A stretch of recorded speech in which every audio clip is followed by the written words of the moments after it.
今天我们来学习因式分解、乘法公式的运用。首先，我们来看看乘法公式。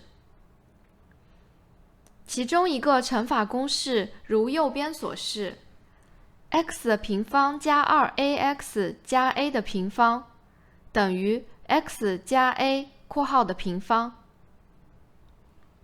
a 是一个固定常数。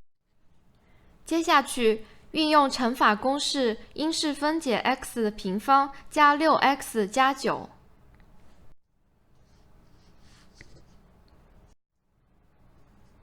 6等于2乘3， 9等于3乘3， a 就为3。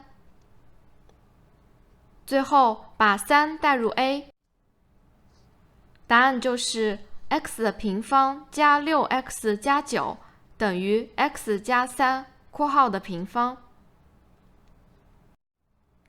那么就让我们来练习一下。先按下停止键做一道练习题吧。做完了以后，按下播放键，圈出正确答案吧。接下来，我们来对一对答案吧。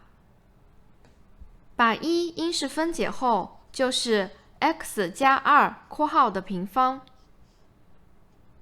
把2因式分解后，就是 y 减7（括号的平方）。你都答对了吗？最后，来复习今天学习的内容。乘法公式，代入公式，